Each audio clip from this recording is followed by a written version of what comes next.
ఆంధ్రప్రదేశ్ నగర కోడళ్లలో వాహనదారులకి ఇటు పోలీసులకు కూడా ఇబ్బంది కలిగే విధంగా అతి జుగుత్సాకరంగా కూడా కొంతమంది యాచన వృత్తి చేస్తున్నటువంటి పరిస్థితి క్లియర్గా కనపడుతున్న పరిస్థితి కనపడుతుంది. ఈ నేపథ్యంలోనే కొంతమంది యాచకులైతే మరింత జుగుత్సాకరంగా కూడా యాచన చేయటం కావచ్చు, అదేవిధంగా వాహనదారులని అనేక ఇబ్బందులకు గురి చేయటం వంటి సందర్భాలు కావచ్చు, పోలీసులకు కూడా చాలా ఇబ్బందులు పడుతున్నటువంటి పరిస్థితుల నేపథ్యంలో యాచక వృత్తి అనేది చేయటం అనేదాన్ని నిషేధిస్తూ ఆంధ్రప్రదేశ్ ప్రభుత్వం తాజాగా ఉత్తర్వులు ఇచ్చినటువంటి పరిస్థితి కనపడుతుంది. అంతర్జాతీయ ప్రమాణాలతో అత్యంత ఉన్నతంగా అమరావతిని అభివృద్ధి చేయాలనేటటువంటి ఏకైక ఉద్దేశంతో ప్రారంభిస్తున్నటువంటి నేపథ్యంలో ఇక్కడ యాచక వృత్తి అనేది చాలా జుగుత్సాకరంగా ఉంది, చాలా ఇబ్బందికరంగా ఉంది అనేది ప్రధాన ఉద్దేశంగా ప్రభుత్వానికి అందుతున్నటువంటి సమాచారం. దాంట్లో భాగంగానే ఈ యాచక వృత్తి చేసే వాళ్ళు ఎవరైతే ఉన్నారో వీళ్ళందరూ కూడా ఆంధ్రప్రదేశ్ ప్రభుత్వానికి ఆంధ్రప్రదేశ్లో ఉన్న వాళ్ళు కాదు అనేది ఒక ప్రాథమికంగా వాళ్ళకి అంచనా వచ్చింది. దాంట్లో భాగంగానే ఇతర ప్రాంతాల నుంచి, ఇతర రాష్ట్రాల నుంచి కూడా పని కట్టుకుని ఇక్కడికి వచ్చి ఇక్కడ యాచక వృత్తి చేయటం అనేది ఆంధ్రప్రదేశ్ ప్రభుత్వానికి కొంత ఇబ్బందికరంగా మారిన పరిస్థితి కనబడుతుంది.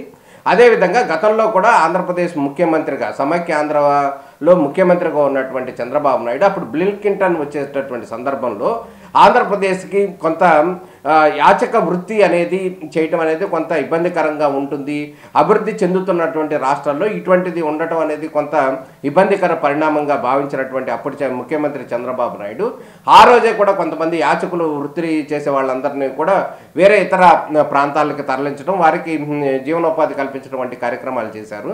దాంట్లో భాగంగానే ఇప్పుడు తాజాగా కూడా ఆంధ్రప్రదేశ్ ప్రభుత్వం ఉత్తర్వులు ఇచ్చినటువంటి పరిస్థితి కనబడుతుంది. దాంట్లో భాగంగానే వారందరూ కూడా ప్రభుత్వం నుంచి పెన్షన్ తీసుకుంటున్న వాళ్ళు ఉన్నారు, వృద్ధాప్య పెన్షన్ తీసుకున్న వాళ్ళు ఉన్నారు, అదేవిధంగా వికలాంగులు అయితే కనుక వికలాంగుల పెన్షన్ తీసుకునే వాళ్ళు కూడా ఉన్నారు, అదేవిధంగా ప్రభుత్వ పథకాలన్నీ కూడా దాదాపు పొందుతున్న వాళ్ళు ఉన్నారు. ఈ నేపథ్యంలో కొన్న వాళ్ళేమో కొంతమంది ఏమో ఆంధ్రప్రదేశ్కి సంబంధించిన వాళ్ళందరూ కూడా ప్రభుత్వ పథకాలు తీసుకుంటున్నారు.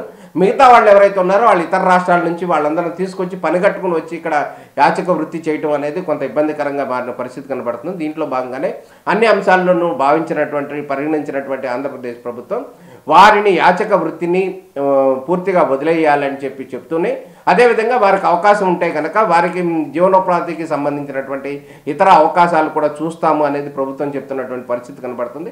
మొత్తానికి అంతర్జాతీయ ప్రమాణాలతో రూపుదిద్దుకుంటున్నటువంటి అమరావతి ఆంధ్రప్రదేశ్ నేపథ్యంలో ఈ యాచక వృత్తిని నిలుపుదల చేయడం పట్ల చాలామంది ప్రయాణికులు వీరందరూ కూడా చాలా హ్యాపీగా ఫీల్ అవుతున్నటువంటి పరిస్థితి కనబడుతుంది. నమస్కారం.